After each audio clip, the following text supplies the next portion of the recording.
I'd been asleep for maybe 40 minutes, the deep, dreamless kind you only get after a long week, when my phone lit up the nightstand like a flare gun. I'm 63 years old. I spent 31 years as a family attorney. My body still flinches at unexpected phone calls the way soldiers flinch at car backfires. Nothing good comes through a phone at 2 a.m. Not ever. The name on the screen stopped my heart for exactly one beat. Skyla. Welcome back to Dad's True Revenge. Grab your snacks, get comfortable, and remember, the people in these stories had every chance to behave themselves. They just chose wrong. Drop a comment and be sure to subscribe. You're going to love it here. Not Anthony.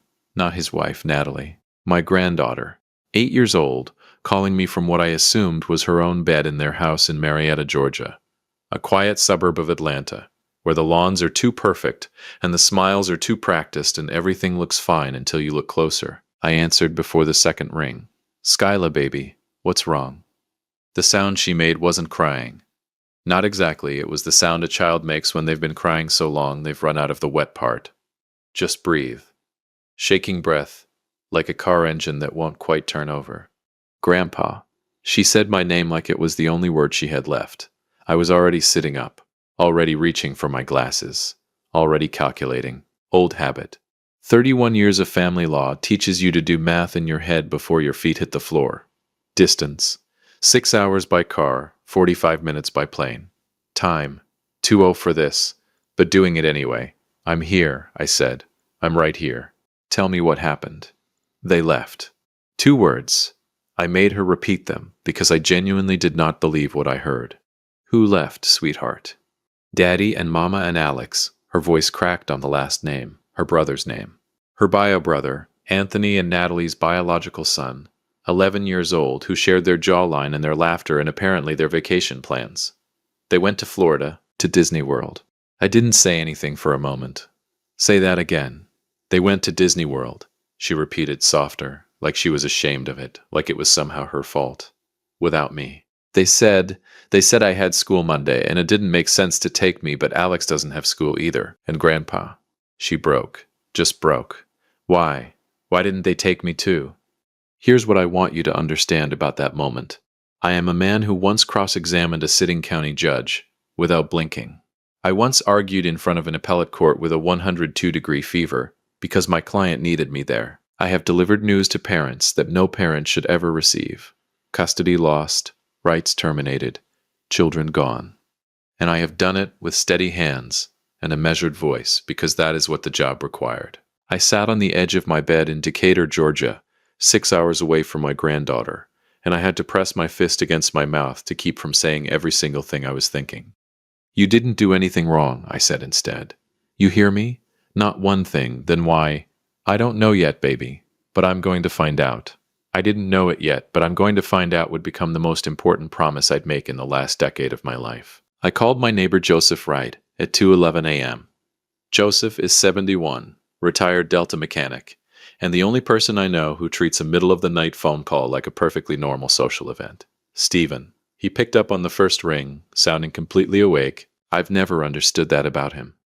I need you to watch the dog. Silence. Then, how long? I don't know. Few days, maybe more. That granddaughter of yours? I paused. Yeah. I'll be over in 10 minutes to get the key. That's Joseph Wright. Didn't ask a single question I didn't want to answer. I've known him for 22 years, and that man has never once in his life minded his own business, except every time it actually mattered. Those are the friends worth keeping.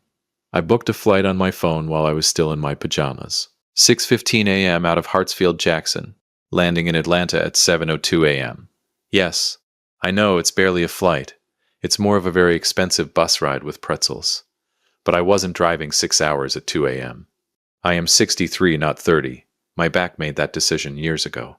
Then I did something I hadn't done in a long time. I went to my home office, opened the bottom left drawer of my desk, and took out a small digital recorder. The kind I used to carry to every client meeting before everything went to apps and cloud storage. Small, unobtrusive, the size of a lighter. I told myself it was just a habit.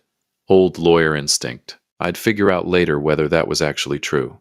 I landed in Atlanta at 7:08 a.m. on a Thursday, 3 minutes late because the pilot encountered unexpected headwinds, which is airline speak for we don't really know either. I had a carry-on, my briefcase, my recorder in my breast pocket, and 31 years of family law sitting in my chest like a stone. I rented a car from the Hertz counter, a blue Chevy Malibu that smelled aggressively of pine air freshener, the kind that makes you wonder what smell it's covering up, and drove 22 minutes to Marietta.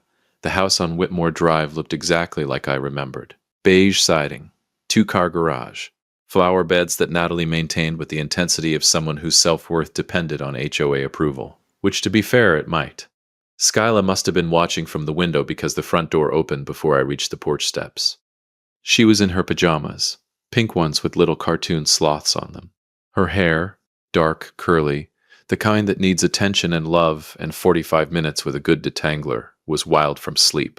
Her eyes were swollen. She'd been crying since long before she called me. She didn't say anything. She just ran. I caught her at the bottom of the steps and held on. She wrapped her arms around my neck with the grip of someone who needed to make sure I was real. I felt her exhale against my shoulder. This long, shuddering breath, like she'd been holding it for hours. Maybe she had. I got you, I said. Grandpa's got you. We stood like that on the front walkway for a while. The neighborhood was quiet. A sprinkler was running 2 houses down. A man walking a beagle gave us a polite nod as he passed, the way people in suburbs acknowledge each other. I see you. I respect your privacy. Carry on. Eventually I pulled back and looked at her face. Have you eaten? She shook her head. Did you sleep at all? She didn't sound convincing. Okay. I picked up my bag with one hand and took her hand with the other. Let's go inside. You're going to show me where everything is, and I'm going to make you the worst scrambled eggs you've ever had, because you know I can't cook. She almost smiled. Almost. The house told me things before Skyla said a word. That's another old lawyer habit. Read the room before you read the people. The living room had family photos arranged along the hallway wall, the kind of curated gallery that says, look how happy we are. I walked slowly. I looked carefully.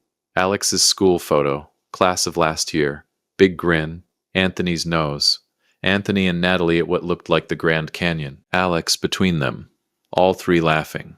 Alex's Little League trophy on the hallway shelf. Alex's finger painting, actually framed, on the wall beside the bathroom. I counted 11 photos in that hallway. You want to guess how many had Skyla in them? 2. One was her first day of school photo, slightly off-center, like it had been placed there as an afterthought. The other was a group shot, a Christmas photo, where she stood at the far left edge of the frame, half a step behind everyone else, like she'd wandered into someone else's family portrait.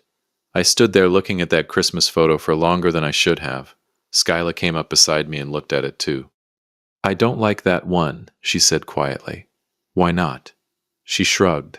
I look like I'm visiting 8 years old. 8 years old, and she already understood what I was only beginning to document. I reached up and touched the recorder in my breast pocket. Over eggs, which were as promised, genuinely terrible. Skyla talked. I let her lead. Another old habit, don't interrogate a witness. Just open a door and stand back. When did they tell you they were going? I asked. Tuesday night, after dinner. She pushed her eggs around. Daddy said it was a last-minute trip, for Alex's birthday. Alex's birthday isn't until... I stopped myself. I knew when Alex's birthday was. It was 2 months away. I know, Skyla said, not looking up. I didn't say anything, though. Why not? Because when I said something before, about the camping trip, Mama got upset and said I was being selfish. And then Daddy didn't talk to me for 3 days. There it is. I kept my face neutral. Lawyer's face. The one I practiced for 3 decades so juries couldn't read me. What camping trip? In September. They took Alex camping in Tennessee. They said I had a sleepover that weekend, but I didn't. Aria canceled. She said it plainly, like it was just a fact. Like the hurt had been processed so many times it had worn smooth. So I stayed home with Mrs. Patterson next door. Aria Rodriguez, Skyla's best friend from school. Filed that away. I didn't know it yet, but September would become Exhibit A. Skyla. I set down my fork. Has this happened before, them going somewhere, without you, more than once? She looked at me for a long moment. Long enough that I understood she was deciding something. Deciding whether to trust me with the full weight of it. Then she nodded, slowly, carefully. Like the nod itself cost her something. How many times, sweetheart? She looked at the ceiling, counting. My stomach dropped with every second of silence. A lot, she finally said. Grandpa, a lot. I reached across the table and put my hand over hers. I pressed the record. I didn't know it yet, but the eggs were the last normal moment we'd have for a very long time.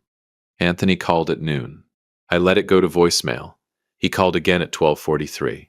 Then Natalie tried at 1:15. At 1:47, Anthony left a message that I would eventually play in a courtroom. If you've made it this far, do us one quick favor. Subscribe. A lot of people watch without ever doing it, but it costs you nothing and means everything to us. Thank you, genuinely. Anthony Hall, my son, my blood. The boy I coached through Little League and drove to SAT prep and paid 2 semesters of college tuition for before he figured out what he actually wanted to do with his life. Called my phone 4 times between noon and 1:47 p.m. on that Thursday. 4 times. Not once did he lead with, "Is Skyla okay?" I want you to sit with that. I replayed all 4 voicemails while Skyla napped on the couch. Finally, mercifully asleep under the weighted blanket I'd found in the hall closet, the one she'd apparently dragged out herself sometime in the night. I sat at Anthony's kitchen table with my legal pad, my recorder, and a cup of coffee that was doing its level best to keep me functional. And I listened. Message 1, 12:02 p.m. Hey Dad, it's me. I'm guessing Skyla called you. I figured she might. Look, it's more complicated than it probably seems right now, okay? Just call me back. More complicated, right? Like differential calculus is complicated, as if leaving an 8-year-old home alone while you took her brother to Disney World was some kind of nuanced philosophical position requiring context. Message 2, 12:43 p.m. Dad, come on. Call me back. I know you're there. No, son. I'm here. There's a difference. Message 3, 1:15 p.m. This one was Natalie. I want you to know that Skyla was completely safe. Mrs. Patterson next door knew to check on her, and we left her food and she had her tablet and she left an 8-year-old with a next-door neighbor on standby, like a houseplant, like something you water occasionally and hope for the best. I wrote, no emergency contact designated. Child left without legal guardian present. 31 years of family law, people. It comes back fast. Message 4, 1:47 p.m. Anthony again. And this one was different. This one had Florida background noise behind it. Music, crowd chatter, the unmistakable sound of a theme park, a place designed to manufacture joy. My son was calling me from inside the Magic Kingdom to explain why his daughter wasn't there with him. Look, Dad, I need you to not make this into a whole thing. Skyla's fine. You being there is it's great, she loves you, this works out fine for everyone. We'll be back Sunday. We can all talk then. Just keep her calm, okay? She gets dramatic. She gets dramatic. I set the phone down very carefully on the table. She gets dramatic. She's 8 years old, and she called her grandfather at 2 in the morning because the people who were supposed to choose her chose not to. And the word he reached for was dramatic. I picked up my legal pad and wrote 3 words, underlined twice. Pattern. Documentation. Court. Skyla woke up around 3:30, hair everywhere, sloth pajamas rumpled, looking approximately 7 years old, and somehow also about 40. Kids who've been through hard things get that look. Old eyes in a young face. I'd seen it in courtrooms more times than I could count. You stayed, she said, like she'd half expected me to be gone. I told you I would. She sat up and pulled her knees to her chest. Did Daddy call? He did. Is he mad? Oh, the audacity of that question. Is he mad? No, I said. He's not mad. How are you feeling? Hungry. Then quieter, and kind of embarrassed. About what? That I called you, that I cried. She picked at a loose thread on the blanket. Mama says I'm too sensitive. I put my legal pad face down on the table. Skyla, look at me. She did. Calling someone who loves you when you're scared and alone is not too sensitive. That's exactly what you're supposed to do. That's the whole point of having a grandpa. I paused. And, for the record, I cried in a courtroom once, full tears, in front of a judge. Her eyes went wide. You did? The judge was not impressed, but the jury was. I stood up. Come on, get dressed, we're not sitting in this house all day. Where are we going? Good question. I hadn't entirely figured that out. But I knew we weren't staying inside 4 walls full of lopsided photo galleries and the ghost of every trip she hadn't been invited on. We're going to get lunch, real food. not my eggs. Thank God, she said. I laughed out loud. First time since I'd landed. We ended up at a place called Rosie's Diner on Canton Street in downtown Marietta. The kind of restaurant that's been there since before the highway was built and refuses to update its decor or its menu on principle. Vinyl booths, laminated menus, a pie display case with actual rotating pies inside it. Skyla ordered a grilled cheese and a chocolate milkshake with the confidence of someone who has earned it. And I ordered the meatloaf because I am 63 years old, and I have made my peace with who I am.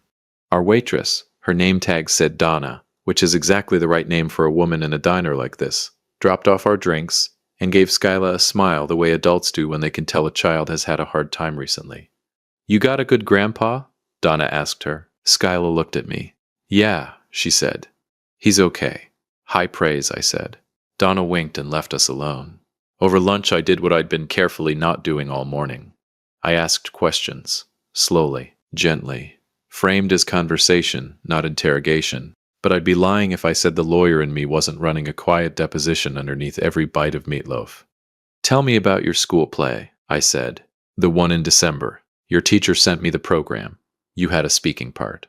Skyla's face did something complicated. You saw that. Ms. Peterson emailed me a copy. Said you were wonderful. I had 7 lines, she said, with the quiet pride of someone who'd memorized that number. I was the narrator. Were Anthony and Natalie there? The complicated thing happened on her face again. Daddy came for a little bit, she said carefully. He had to leave early because Alex had hockey practice. And Natalie? She stayed with Alex. I nodded slowly, kept my voice even. What about your birthday? March, right? You just turned 8 in March. We had cake. She said it simply. At home. Just us. Daddy got me a tablet. She paused. I heard them talking the night before. Mama said they should do a party, but Daddy said... She stopped. You can tell me. She looked at her milkshake. Daddy said they'd done Alex's big birthday at Great Wolf Lodge last year, and they couldn't do big birthdays every year. It's too expensive. She said the last part in a slightly different voice, the careful mimicking voice kids use when they're quoting adults without realizing it. So we just had cake. Alex's birthday is in October.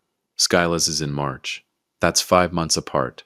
2 different years, 2 different budgets, 2 different scales of celebration, and somehow the too expensive argument had landed entirely on the adopted child's side of the ledger. I wrote nothing down. I didn't have to. Some things just burned directly into memory. Skyla, I set my fork down.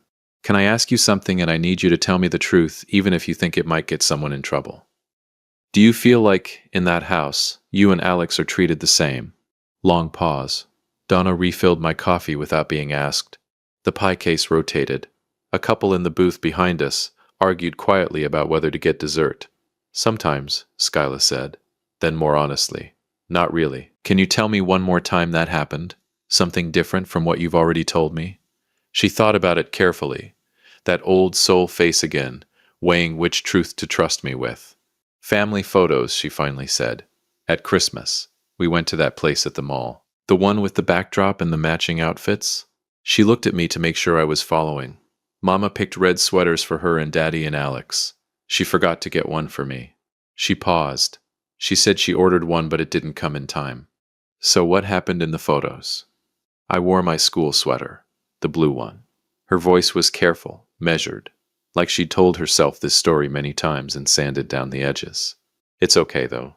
Arya said I looked the best anyway, because I stood out. Good friend. The kind of friend who finds the bright side. Where are those photos? I asked. Did they get printed? They're on the wall in the living room. I thought of the gallery wall. 11 photos. Skyla in 2. I thought of that Christmas photo. Her at the edge of the frame. Blue sweater, half a step behind. Exhibit B. We got back to the house around 5 o'clock. I'd stopped at a CVS and let Skyla pick out whatever she wanted. Nail polish, gummy bears, one of those little activity books with word searches and mazes. And she'd done so with the careful restraint of a child who'd been taught not to ask for too much. That broke something in me a little. That careful restraint.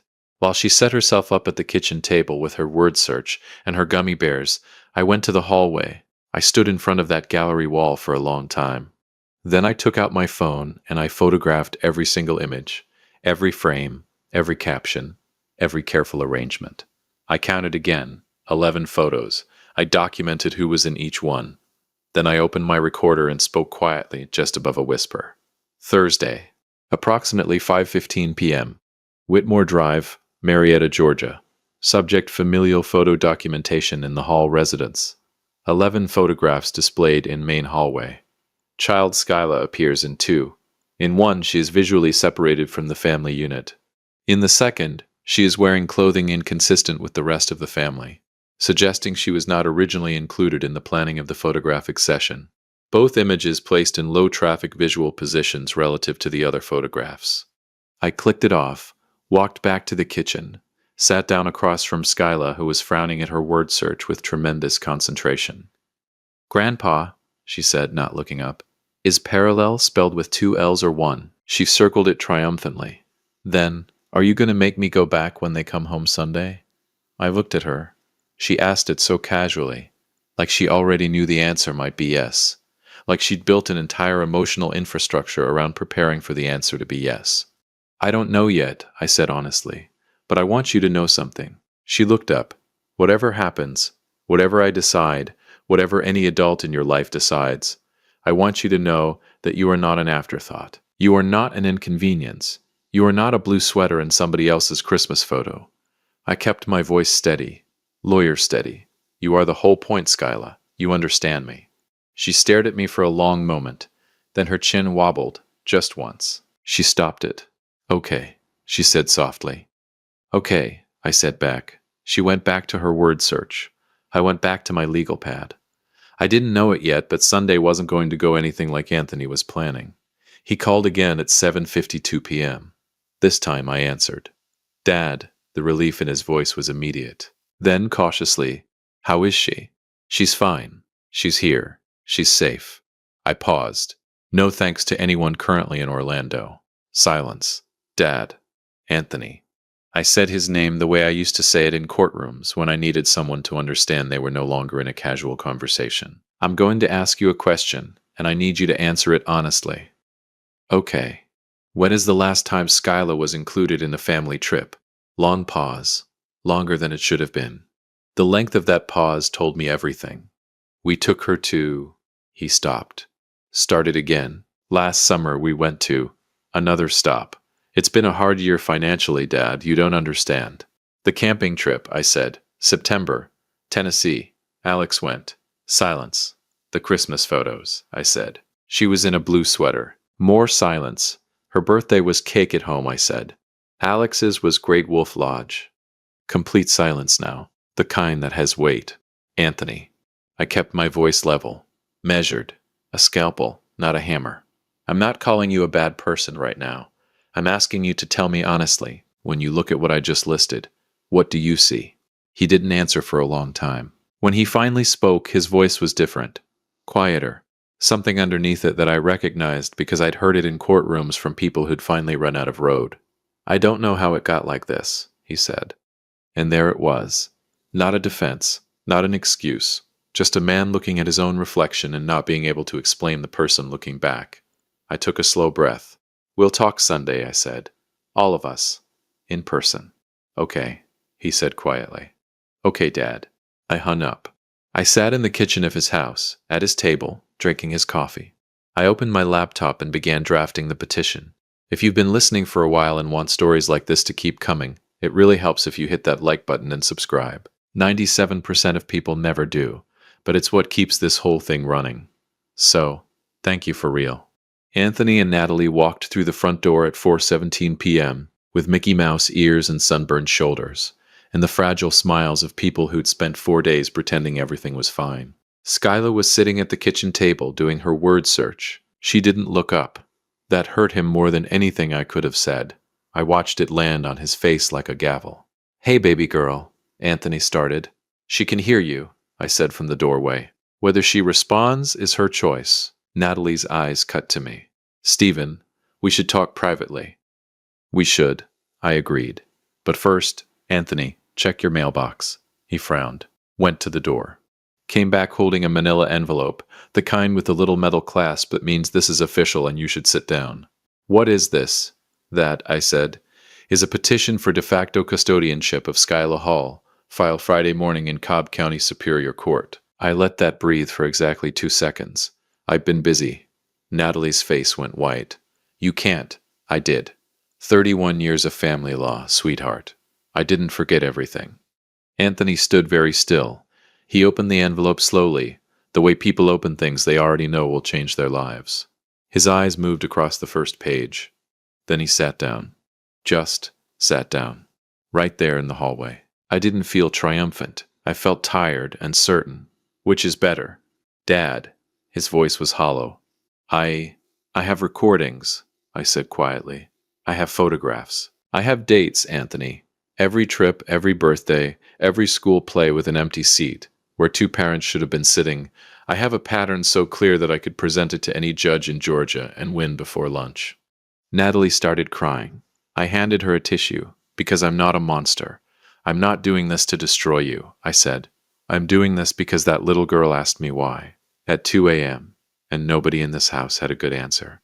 Anthony looked up. His eyes were red. I know, he said, barely audible. I know, Dad. Are you going to fight it? Long silence. The longest silence of my life, maybe.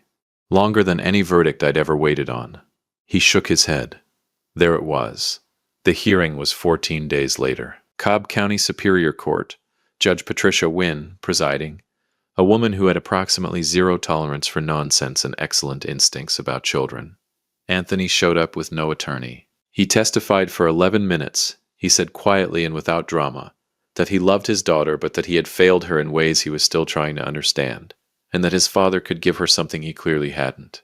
Consistency. Priority. A front row seat. Judge Wynn granted de facto custody to me, Stephen Collins, effective immediately. I looked over at Skyla, sitting beside my attorney Josephine Carter in her best purple dress. She was already looking at me. She didn't cry. She just nodded. That same small, serious nod. Like we'd made a deal and she was confirming receipt. Like she finally believed it. On the drive home, she was quiet for a while.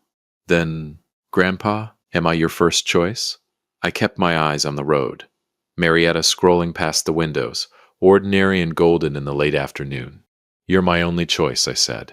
Always were. She put her hand over mine on the gear shift. That was enough. That was everything. If you liked this story, join our community by hitting that like button and subscribing for more real, raw, and family-centered stories.